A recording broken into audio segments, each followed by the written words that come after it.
Hello there, esports fans. I'm Richard Lewis, and welcome to ELEAGUE Weekly. It's week 4, and we welcomed in 4 new teams to Group D. Let's take a closer look at them. I'll start with you, Moses. Why don't you tell us about the Dignitas lineup? Oh, I mean, this is one of the other Danish teams that's very, very talented. MSL, the in-game leader. The big name, though, Cajun B, he's the one who transferred over from TSM, or I mean, Astralis, excuse me. Geez, that's a throwback. But the star of this team is going to be Config. He's the guy who they're expecting to take the next step, to really be the leader of this team, to really be the next star. I kind of hold him in the same way that we talked about Magus Boy last week, where it's obvious he has the skill. He's shown it from time to time, but it doesn't come out consistently enough, doesn't come out frequently enough. Yeah. But it's obvious when he's playing at the top of his game, this team gets to a whole new level. Duncan, why don't you tell us about FaZe?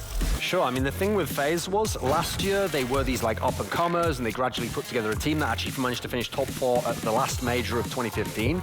This year has been very underwhelming because you look at the team here and you can see they have their flags there. It's one of the most multicultural teams in the world. I mean, they have Rain here from Norway along with yWME. You obviously have AZ from Denmark, used to play for Dignitas. You have Kiyashima from France, and you have Fox from Portugal. So it's always going to be difficult to harness all those different nationalities. And as a result, this year, unfortunately, they've looked for most of the year like they were kind of like this star name retirement home, you know, like a lot of players who've been very good in other teams come here, get a really nice check, and as a result, you don't see a whole lot from them. And actually, we haven't really seen anything aside from them just qualifying for the major now. Right then, Duncan, this is a team that you're familiar with, no doubt, but why don't you tell us all about them?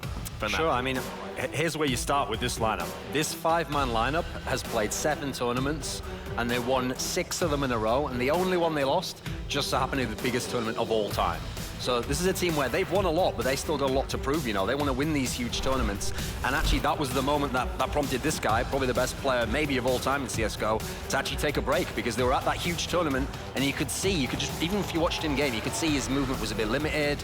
He wasn't this, like, fantastic star player. And so he literally had to take a break from the game and rehab his arm. And right now, he says he's back. He says he's 100%, but, I mean, we're going to find out in the game whether he is or not. If Fnatic are a who's who, I guess TSM would just be a who. Why don't you tell us about who they are, Moses?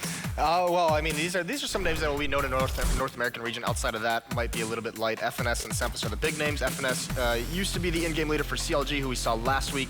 Sempus is going to be their most high-profile player. Big rifler, one of the players who's been on some of the top lineups in North American Counter-Strike history. He's switched over to the AWP, and he's actually been surprisingly effective with it, so it's been a good transition for him. The big question mark coming into this, though, is their best player is too young to compete, Twist. So they had to bring in Cadian for him. So a little bit of an import for ELEAGUE. And that'll be interesting to see how well he does. He was the gentleman doing the worm and gene cutoffs, which might be the most impressive thing we see out of him all day. There's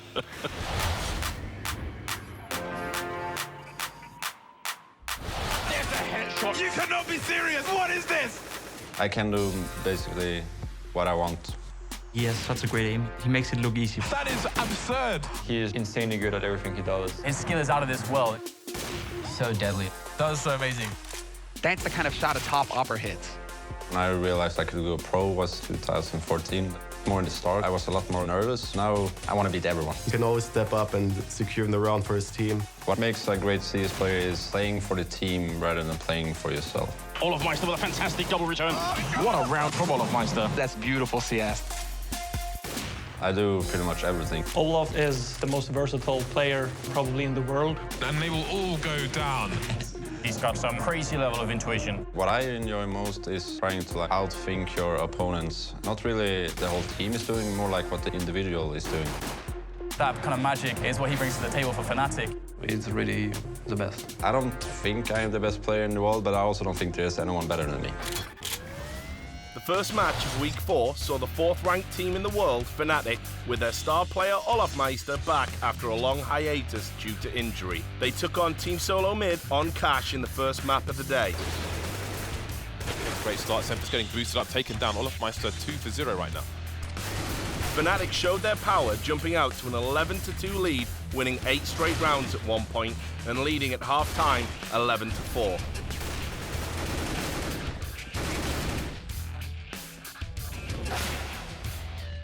After taking Fnatic's big punches early, the North American squad TSM stormed back, winning 10 of the next 12 rounds, narrowing the gap to 13-12. In round 28, TSM was retaking the bomb site and ready to tie it all up when JW came in for the kill. Fnatic finished off TSM in the next round to preserve the 16-13 win. The second map of the series was set on Mirage, and once again the Swedes from Fnatic jumped out to a commanding lead, taking 12 straight rounds to start the map. Fnatic would cruise to the easy 16-3 victory, getting 2 early wins in Week 4 and showing why they're the favourites to win Group D. The second match of Day 1 had the Danish-Norwegian team, Team Dignitas, taking on FaZe Clan with their star player Rain on Cobblestone. After 9 rounds, it was close with FaZe at 5-4, then the European squad went on an absolute tear. Dignitas is getting dismantled here by FaZe, man by man. FaZe's complete annihilation behind AZ's 31 kills totally wiped out Dignitas, winning 11 of the last 12 rounds for the easy 16-5 victory. Map 2 of this series, set on Mirage, started much like the first map, a close affair through 10 rounds where it was tied up at 5 apiece. Kind of making a repeat of the previous round, but MSL is going to go to mid, he's going to find jWME, and jWME's on point. Great shot there from the AK. FaZe Clan took the half-time lead 9-6 and looked to grab another win. And much like the rest of the first map between these teams, it was a bloodbath as FaZe took complete control over Dignitas. FaZe didn't lose a round in the second half on their way to a convincing 16-6 win while getting 2 early wins on Day 1. The third and final match of Day 1 pitted both teams that went 2-0 earlier in the day against each other. The Swedes from Fnatic took on the Pan-Europeans FaZe Clan on Cobblestone. Fnatic showed why they're considered the favourites, completely annihilating FaZe from start to finish. A lot of Meister needs to find the 1 versus 1. Going to take 9, and those are 2 disgusting headshots to keep a clean sheet for Fnatic. Attacking from all angles and making Cobblestone look like their own personal playground. Oh no, the Sonos comes into play, and JW gets 2 frags there. Fnatic won the first 16 rounds of the map for a total shutout. Dennis coming in with nice headshots there. JW for support as well. Will they get a single frag in what could be the last round of the game, Dan? No! Very quick half indeed. 16-0. Thank you and goodbye. The final map of the day was set on Mirage. FaZe Clan, looking to put the last map well behind them, got what they needed by winning the pistol round on map 2 right off the bat. FaZe then took early control of the match by taking a 6-1 lead over Fnatic to show they can hang with the favourites. The Europeans continued to press, pushing the lead to 10-5 at half-time. So it's a man advantage now for FaZe, all falling apart for Fnatic. What is going on? Finally, in round 24, FaZe Clan finished off Fnatic for the 16-8 win and giving both teams a 3-1 record in Group D after Day 1. The first match of Day 2's round robin was between FaZe Clan and the North American squad, Team Solo Mid, on Cobblestone. FaZe started where they left off after Day 1, storming out to an 8-2 lead. We'll be able to spot the barrel there of automatic easy frag. Gets the second follow-up as well. That is a massive result there for FaZe and a catastrophic result for TSM. And behind jWME's 14 kills by half-time, the lead had grown to 11-4 as FaZe looked to coast to an easy map 1 point. TSM, though, had other ideas as they narrowed the gap by winning 7 of the next 9 rounds to close the score to 13-11. FaZe regrouped and forced match point at the end of round 26. That is absolutely catastrophic there. And then closed out the map with a 16-13 victory. The second map of the match was set on Train, and TSM showed early on that they are an inexperienced squad by making careless errors. Bomb site at the moment, and he's very deep indeed. Now we have Sick moving through the ladder. The bomb is leading the charge once again, and that's going to make it life very easy for jWME. Why is the bomb going first, Dan? You just never do that. It's just the unspoken rule. It's just common sense. These tactical lapses allowed FaZe to get out to another half-time advantage, 9-6. Rain is working on the flank, and Semphis is alone. He's going to be having to deal with the front, the back, and the side, but he has not the time to do it with. FaZe will take the last round of the first half for that 9-6. TSM regrouped and stormed out the second half to take the lead, 11-10. But luck wasn't with TSM in this match. In round 26, with a chance to tie the map, Cadian tried to smoke the Molotov, but he missed it and died in the flames. There is one more Molotov as well, but the smoke is going to allow a defuse, but no! Oh, the smoke didn't pop in time, and Cadian will just burn. Burn he will. Semphis in with a quick no-scope, but will there be time here to save? He's going to tap the bomb, but he does not have a kit in hand, and that means he has no ability to save the round for his team. FaZe would go on to close out the map, and 2 rounds later, they got 2 more points on day 2, giving them a 5-1 round-robin record in Group D.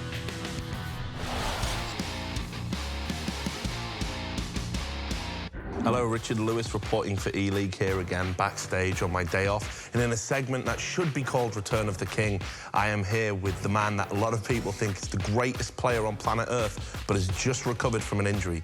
It is Olofmeister from Fnatic. So let's start by talking about the injury. Try not to snigger when I call you the greatest player on planet Earth. You said it yourself. No, I never You said said, I don't think I'm the best player, but I think there's nobody better. Yeah. That amounts to the same thing. Kind of, but it's not the same. Yeah, maybe it is. I don't know. Describe the pain. What's happening in the arm? When I played like at the major, it was kind of locking in the arm, like felt like cramps and locking, and then we would jump from different places. And right now that's all gone, but it's really playable. So I can play like at a good level now. So I'm happy with that. When it first started happening, what was going through your mind? Like when I first got it, I wasn't that really afraid. I was kind of, I don't know, not happy, but it was like okay to get some time off. It was something that I needed, but after a while when I didn't get any diagnosis, I went to like doctors, chiropractors. I had some needles in my back. Oh, yeah, exactly. And then laser therapy. I did blood tests. I did muscle tests, and then I did nerve tests. Like I did a lot of stuff, and I didn't really get any answer from it. What about fear? Are you worried that if you start playing and practicing as much as you used to, that the injury could recur? And yeah, that's something that I've been thinking a lot of before I started playing. That's why I didn't want to rush into anything, but I don't get like a time when it's gonna be okay, then I don't know how long I'm gonna wait, because I can't wait like 1 year and still be at the same position. And if I get the okay from like 3 doctors, then I need to trust them. Like, they know more about the injuries than I do. With Olofmeister back with the Group D favourites Fnatic, it saw them in the second match of Day 2 take on Dignitas on Cobblestone. Olofmeister proved he's one of the best CSGO players in the world as he racked up 17 kills in an 8-0 blitzing to start the map. And in come his teammates, but he's going to have more frags to answer this push with Olofmeister with the triple. Dignitas put up a little fight, but Fnatic kept making short work of the Danish-Norwegian team. And they're in a fight in the schoolyard, but they've only got plastic spoons. As the powerful Swedish squad comfortably won the first map. The second map of the series was set on Dust 2, with Dignitas getting out to an early 3-0 lead. And Flusher has decimated everyone. Flusher looking to get his ace here. The Flusher going to wreck the entire team here. Fnatic then annihilated their opponent, winning the next 10 rounds in a row. After leading at half-time by 5 rounds, Fnatic came right out and took the pistol. Config going down, MSL wondering where his teammate's gone, and he will be eliminated as well. So Fnatic win a crucial pistol that Dignitas really needed. And proceeded to take 6 of the 7 second-half rounds to win it, going away 16-6, and finished the round robin with a 5-1 record.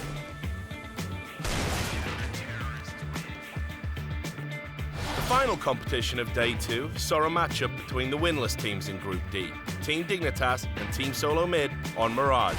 Dignitas won the first 7 rounds on the map and looked to be in complete control. TSM had other plans in this battle though, finding some cracks in the Dignitas armor. It's a lot of players, a lot of movement towards the vivo side at the moment. Oh no, they get caught in the underpass. The double kill comes in from Finesse. TSM pulled all the way back to tie the score at 8 apiece after the second pistol round.